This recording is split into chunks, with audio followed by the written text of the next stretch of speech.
Welcome to InfoStream, your daily current. Unsure what to listen to? Turn to us for today's headlines. Stay informed. Cebu Accord requires continued focus on Thailand-Cambodia relations. Thailand's monetary policy remains steady despite global rate increases. Bhumjaithai's land bridge project faces political and constitutional challenges.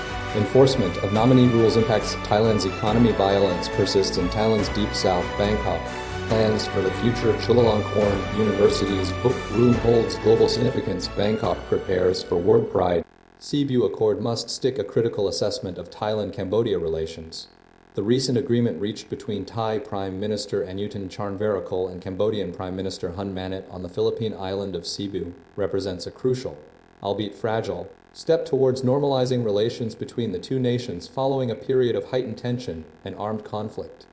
This accord, centered on rebuilding trust and resuming critical bilateral mechanisms, is currently hampered by slow progress and a lack of concrete results. A particularly disappointing outcome occurred this week with a meeting between Foreign Minister Sihasak Phuangketkeow and his Cambodian counterpart, Crackdown, in New York, failing to yield tangible advancements. The core of the Cebu Agreement revolved around reactivating the Joint Boundary Commission, JBC, General Border Committee, GBC, and Regional Border Committee, CRBC, along with fostering increased people-to-people interactions. However, these discussions are currently stalled, highlighting the need for renewed commitment from both sides. The situation is further complicated by the first anniversary of the military standoff in Namyun District, Ubon Ratchathani, which escalated into two armed confrontations, leading to the recall of ambassadors and the subsequent sealing of border crossings. This closure has had severe economic repercussions, disrupting border trade valued at over 100 billion baht annually and restricting the movement of labor, significantly impacting Thailand's construction and agricultural sectors. Cambodia has responded with a ban on Thai goods and services, forcing numerous Thai businesses to close their operations. The conflict has also fueled an increase in military spending in both countries, a concern exacerbated by the spread of misinformation and disinformation, often amplified by media influencers, which contributes to heightened tensions. Furthermore, the issue of alleged territorial encroachment by the Thai military in overlapping border areas is a persistent source of contention. Cambodia views these actions as an attempt to unilaterally alter the border, potentially violating international law. The situation underscores the importance of resolving disputes through established legal frameworks and bilateral agreements. A significant concern is the influence of nationalist voices within Thailand, particularly those advocating for continued hostility and border closures. Prime Minister Anutin Charnvirakul's apparent willingness to indulge these sentiments is viewed critically by security expert Prof. Surachart Bamrungsuk, who argues that genuine patriotism demands a commitment to peace and stability. The cost of prolonged conflict is substantial, impacting both economies and potentially leading to further instability. It is imperative that Thailand's leadership demonstrates integrity and courage, openly addressing the economic consequences of the border disputes. The first anniversary of the standoff provides an essential opportunity for reflection and the pursuit of constructive solutions. Both countries must prioritize dialogue, respect international law, and work collaboratively to overcome the challenges that threaten to undermine regional stability. The focus should shift from inflammatory rhetoric to pragmatic efforts aimed at securing a peaceful and prosperous future for both Thailand and Cambodia. Thailand's central bank to maintain status quo amid regional rate hikes. But the Bank of Thailand is widely anticipated to maintain its current policy interest rate of 1% throughout 2026, a decision largely driven by significantly lower inflationary pressures compared to its regional counterparts. This stance contrasts sharply with actions taken by central banks in Indonesia and the Philippines, which have recently increased interest rates to combat rising inflation and currency weakness. Indonesia raised its benchmark rate by 50 basis points to 5.25% in April, while the Philippine Central Bank increased its rate by 25 basis points to 4.5%, signaling further potential hikes. Thailand's headline inflation has consistently lagged behind regional peers, hovering near zero and even dipping into negative territory, positioning it as the lowest in Southeast Asia. This subdued inflation is attributed to a confluence of factors, including government intervention, structural shifts within the economy, and unique domestic supply conditions, rather than a general economic downturn. While headline inflation rose to 2.89% in April, marking the first increase in a year, this surge was primarily fueled by a global energy shock, specifically the prolonged blockade of the Strait of Hormuz and subsequent increases in domestic fuel prices. The Bank of Thailand projects that headline inflation could accelerate and remain above its target range of 1–3% for 3–4 quarters, potentially peaking at 4–5%. Core inflation is not expected to rise significantly due to weak purchasing power. Despite this potential increase, the central bank forecasts an average inflation rate of 2.9% for 2026, with a gradual easing to 1.5% in 2027. Several Southeast Asian economies are experiencing significantly higher inflation rates. Laos recorded the highest headline inflation rate at 10.2% year-on-year in April, followed by the Philippines at 7.2%, Cambodia at 5.8%, and Vietnam at 5.5%. Indonesia's inflation rate stands at 2.4%, Singapore at 1.8%, and Malaysia at 1.7%. These disparities are largely influenced by varying levels of reliance on energy imports and the extent of government subsidies. Power price hikes are also a significant concern, with the Philippines leading the way at 14.8% compared to January, followed by Laos at 4.9%, Malaysia at 2.9%, Cambodia and Thailand at 0.3%. Singapore experienced a contraction of 0.1% in power prices. Retail diesel prices saw dramatic increases in Laos 105% and Malaysia 79.5%, followed by the Philippines at 75.1%, Singapore at 56% and Vietnam at 53.8%, and Thailand 29.9%. Indonesia implemented no price increases due to government subsidies. Looking ahead, renewed tensions in the Middle East could exacerbate inflationary pressures in Southeast Asian nations, particularly those heavily reliant on energy imports, potentially leading central banks to maintain their current policy rates or consider further increases. K Research anticipates this scenario could unfold in the second half of 2026, emphasizing the vulnerability of countries dependent on external energy sources. The Bank of Thailand's decision to maintain its 1% rate reflects a cautious approach, prioritizing the support of Thailand's economic momentum through low interest rates and a depreciating baht, which benefits exports, tourism, and agriculture. The Bhumjaithai Party's land bridge project, a political gamble and constitutional strategy.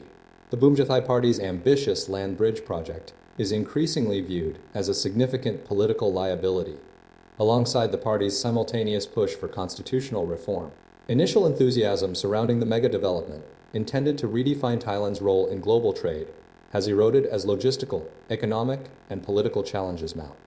The project's future, along with the party's constitutional strategy, are now deeply intertwined. Doubts regarding the land bridge's feasibility are widespread.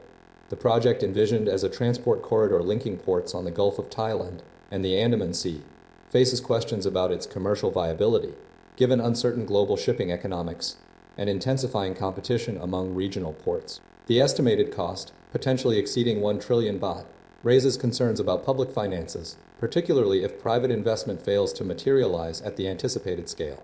Furthermore, skepticism persists over whether shipping companies will alter established maritime routes to utilize the corridor. Considering the entrenched infrastructure and economies of scale of existing hubs in Singapore and Malaysia, the government's recent shift in tone, a willingness to reconsider the project if it proves economically unviable, or if local opposition continues, reflects a growing recognition of the political risks. However, this approach has simultaneously fueled the party's broader strategy to control the pace and direction of constitutional reform.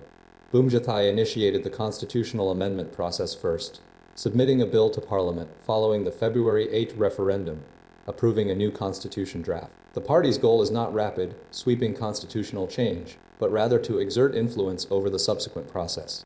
The strategy relies on securing control of the Constitutional Drafting Assembly (CDA), the body responsible for drafting the new constitution. Bhumjaithai's proposed model for selecting CDA members mirrors the 1997 constitution drafting process, allocating quotas to the government, MPs, and senators. Critics anticipate that the CDA, dominated by Bhumjaithai-aligned figures, will shape the new constitution to reflect the government's preferences, given the party's majority in the House of Representatives and its close ties with the Senate. This control would allow Bhumjaithai to steer the amendment process, despite a requirement for at least 1/5 of opposition MPs, approximately 45 lawmakers, to support any changes. Key to this strategy is Deputy Prime Minister Pakorn Nilprapant, the former Secretary General of the Council of State, who possesses a deep understanding of the current constitution. He is considered a central figure in the proposed CDA, alongside Michai Rochafen, a former charter drafter. The drafting committee, CDC, responsible for shaping the Constitution's substance, will likely include similar legal and bureaucratic networks, further solidifying Bhumjaithai's influence.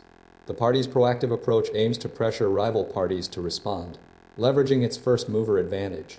While the new constitution will likely resemble the current version, with 2 further referendums required for approval, Bhumjaithai's strategic maneuvering is intended to ensure the amendment process aligns with its political objectives. The timeline for the project and constitutional reform is expected to extend until 2028, with Bhumjaithai aiming to maintain control throughout the process. The land bridge project and the constitutional strategy are therefore inextricably linked, representing a calculated political gamble by Bhumjaithai to secure its future and shape Thailand's political landscape. Thailand's nominee crackdown balancing enforcement with economic sensitivity. The recent crackdown on foreign company nominees operating in Thailand, particularly on Koh Phangan, represents a critical juncture for the nation's tourism sector and broader economic strategy. The core concern articulated in the Bangkok Post article is the potential for overly aggressive enforcement to inadvertently damage the very industry it intends to regulate. The operation, spearheaded by Prime Minister Anutin Charnvirakul, while aimed at addressing illegal corporate structures, poses a significant risk to Thailand's economic stability, specifically its reliance on foreign investment and tourism revenue. The article highlights the vital role of tourism as a cornerstone of the Thai economy and emphasizes the need for a measured approach to eliminating nominee companies. The indiscriminate shuttering of these firms creates a ripple effect, impacting not only the companies themselves, but also their local staff, suppliers, and the myriad businesses dependent on tourist spending, from airlines like Thai International Airways to smaller enterprises such as street vendors and tuk-tuk drivers. The disruption occurs during Thailand's traditionally slower tourist season, exacerbating the potential negative consequences. A key argument presented is that foreign investors require the ability to control how their capital is utilized. The article suggests that legal avenues exist to maintain control, such as granting the CEO substantial operational authority through delegated limits, approval powers, budget control, and senior hiring decisions. Furthermore, shareholder agreements can provide veto rights over significant transactions, allowing investors to safeguard their investments. Strategic control can also be maintained through oversight of branding, operating systems, procurement, revenue management, and other key operational aspects. The author advocates for a phased approach, recommending that Prime Minister Anutin temporarily shift his focus to facilitating a smooth transition for affected companies. This includes establishing one-stop service centers specifically designed to assist small and medium-sized enterprises, ASMEs, in completing the necessary legal changes. The author suggests postponing the intensified enforcement until August, allowing for a more controlled and less disruptive process. Beyond operational strategies, the article stresses the importance of accountability within the enforcement process itself. It argues that disciplinary action must be directed at individuals responsible for approving nominee arrangements, extending to department heads who may have demonstrated lax oversight or even actively facilitated the illegal practices. This added incentive for correction is seen as crucial in preventing further irregularities. The underlying concern is that a lack of accountability within the regulatory framework could perpetuate the problem. The article concludes with a call for a balanced approach, prioritizing economic stability alongside the legitimate goal of curbing illegal corporate activity, urging a strategic and measured response to ensure the long-term health of Thailand's tourism industry and investment climate. The digest addressing the enduring violence in Thailand's deep south, a recent tragic ambush in Pattani province, resulting in the death of a teacher and the injury of her husband, underscores the persistent and deeply troubling violence within Thailand's southern border provinces. The attack, in which a police officer's wife and child were killed while traveling with him, highlights the vulnerability of ordinary citizens and the ongoing nature of the conflict. The incident, occurring on May 25th, prompted renewed calls for justice and a comprehensive resolution to the decades-long crisis. The unrest in Pattani, Narathwat Yala, and parts of Songkhla began to escalate dramatically in 2004, marked by significant events like the Krusa Mosque incident and the Takbai incident. Despite numerous attempts at resolution over 12 governments and 10 prime ministers, the core issues remain unresolved, with over 500 billion baht already spent without achieving lasting peace, security, or the fundamental safety of daily life for residents. The primary actors involved in the conflict include the Barisan Revolusi Nasional Melayu Patani, BRN, which currently holds significant influence, and the Thai government. Malaysia continues to mediate peace talks between the two sides. Recognizing the complexity of the situation, the Thai government has established a special government committee, chaired by Deputy Prime Minister and Foreign Minister Sihasak Phuangketkeow, to address the unrest. This committee also includes Defense Minister Lijan Adel Buntham as first Vice Chair and National Security Council Secretary General Chachai Bangchwad as second vice chair, alongside veteran politician Wan Muhammad Noor Matha as an advisor. A key appointment is that of National Intelligence Agency Director Thanat Suwananan as Chief of Peace Dialogue, tasked with leading negotiations with the BRN and engaging with other potentially conflicting groups, including individuals involved in violent incidents and those holding divergent viewpoint. The government's strategy aligns with the National Strategy, a 2018-2037, and the National Security Policy and Plan, 2023-2027.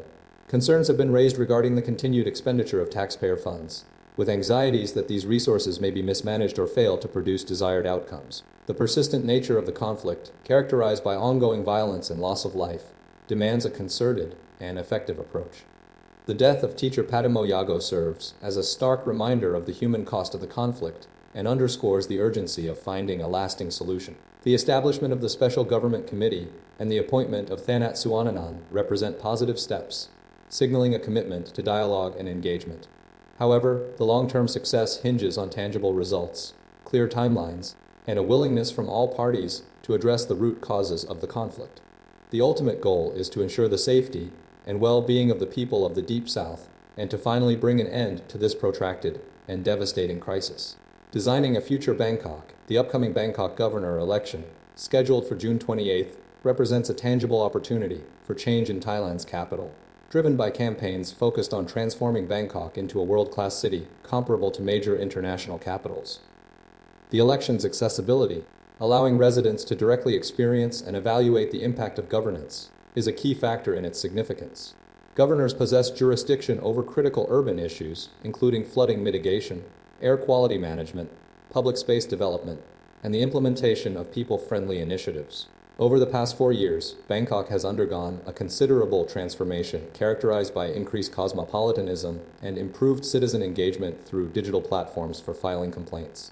The city's population, exceeding 5 million and diverse in its composition, encompassing families, professionals, and retirees, shares a fundamental desire for a city they can be proud of, prioritizing walkable pavements, efficient transportation, reduced traffic congestion, and effective drainage during the rainy season. Despite these advancements, significant challenges remain, largely stemming from structural constraints imposed by Thailand's legal framework.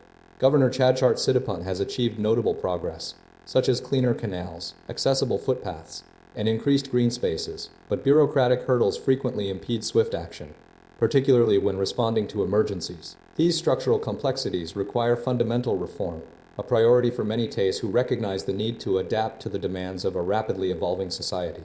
The 2030 vision, championed by Governor Chadchart, envisions a future where cities are judged not against each other, but against the standards of leading global capitals. While Bangkok has made strides in park access, green space, and waste management, many issues remain beyond the direct control of any single governor. The core issue lies in Thailand's systemic structural challenges, which necessitate a generational shift in policy and implementation. Ultimately, achieving livability requires a holistic approach, mirroring the successful models of cities like Tokyo and Copenhagen, where maintained bike lanes, punctual public transport, clean parks, and breathable air contribute to a harmonious urban environment. Bangkok's vibrancy is undeniable, but it's intertwined with inequalities that complicate the governor's task of managing a population with vastly different realities. The pursuit of an ideal urban city is a continuous process, and each achievement, such as the planting of trees, brings Bangkok closer to its potential. While structural reform represents a long-term goal, the governor's campaign, focused on the 2030 vision, represents the immediate effort to shape Bangkok's future, acknowledging that progress, however incremental, is a valuable step towards realizing that vision. The election itself is a critical juncture, offering citizens a chance to influence the city's trajectory and address persistent challenges within a framework of ambitious goals. Chulalongkorn University's Rare Book Room, a global repository of Thai history, Chulalongkorn University's Rare Book Room stands as a critical institution safeguarding an extraordinary collection of approximately 25,000 historic volumes, representing a cornerstone of Thailand's literary and historical heritage. The room's significance is deeply rooted in two primary collections, the Prince Kityakara Varalaksana collection and the Prince Danny Navat collection, both renowned for their exceptional quality and historical value. These collections form the bedrock of the university's efforts to preserve and promote Thailand's rich publishing history. The collection's breadth encompasses a vast array of materials, with a particular emphasis on early Thai press works originating from the reign of King Rama III. This period represents a pivotal moment in Thai history, marked by significant political and social transformations, and the associated printed materials provide invaluable insights into this era. The room's holdings include manuscripts, broadsides, newspapers, and other publications, offering a detailed record of the intellectual and cultural landscape of the time. Recognizing the fragility of these materials and the imperative to ensure their long-term survival, Chulalongkorn University has implemented a dual strategy of conservation and digitization. Traditional conservation techniques, meticulously applied by trained professionals, are employed to stabilize and protect the physical books from deterioration caused by environmental factors such as humidity, light, and pests. Simultaneously, the university is actively engaged in digitizing the collection, creating high-resolution digital copies that can be accessed remotely. This digitization initiative is spearheaded by the Chula Digiverse platform, a project designed to facilitate the worldwide sharing of Thailand's historic publications. By converting the physical books into digital formats, the university is breaking down geographical barriers and making the collection accessible to researchers, scholars, and enthusiasts around the globe. The Chula Digiverse platform serves as a central hub for accessing these digitized materials, offering search capabilities and providing detailed metadata to aid in research. The combination of meticulous conservation and widespread digitization represents a forward-thinking approach to heritage preservation. It ensures that Thailand's invaluable literary history will be protected for future generations, while simultaneously expanding its reach and impact on an international scale. The Chulalongkorn University Rare Book Room, therefore, is not simply a repository of old books. It is a dynamic center for learning, research, and cultural exchange, playing a vital role in preserving and promoting Thailand's historical narrative. The project's success hinges on the ongoing commitment to both physical preservation and digital dissemination, guaranteeing the continued accessibility and significance of this remarkable collection. The university's strategic investment in both traditional and digital methods underscores its dedication to safeguarding Thailand's cultural legacy for years to come. Is Bangkok a good place to live? Bangkok, Thailand's capital, presents a complex and often contradictory picture for its residents and newcomers alike. The city, home to an estimated 5.4 million people officially and upwards of 10-11 million in its daytime population, consistently ranks among the world's premier cities, despite persistent challenges. The core question, is Bangkok a good place to live? Elicits a range of responses, largely dependent on individual circumstances and experiences. A significant majority view Bangkok positively, citing convenience, prosperity, and opportunity. Many, like 17-year-old Jill, describe it as a good place to live, due to its modern amenities and central position as a hub of economic activity. The city's extensive transport system, including buses and electric trains, and its accessibility for people with disabilities, are frequently praised. Food availability and affordability also contribute to the positive perception. However, the reality of living in Bangkok is far from idyllic. Traffic congestion remains the most significant and pervasive issue, contributing to air pollution and causing considerable frustration. Residents consistently highlight traffic as the #1 problem, alongside rising living costs. The high cost of rent and general expenses places a considerable financial burden on residents, particularly those from rural provinces who have migrated to the capital seeking better economic prospects. Several individuals expressed wariness after decades in Bangkok, noting that the cost of living has increased dramatically. Rising fuel prices further exacerbate the financial strain. Many residents, particularly those from rural areas, view their move to Bangkok as a necessity rather than a choice, seeing it as a pathway to economic opportunity and a brighter future for their families. The city's diverse population, comprised of both long-term residents and recent migrants, contributes to a competitive social environment. While Bangkok offers abundant business opportunities, particularly for those from provinces undergoing modernization, it demands resilience and a willingness to grind. The experience of living in Bangkok is markedly different from life in rural areas, characterized by a shift from communal sharing to individual competition. Several interviewees compared Bangkok unfavorably to other cities, citing instances of exploitation and scams, as exemplified by a German expat's experience in Istanbul.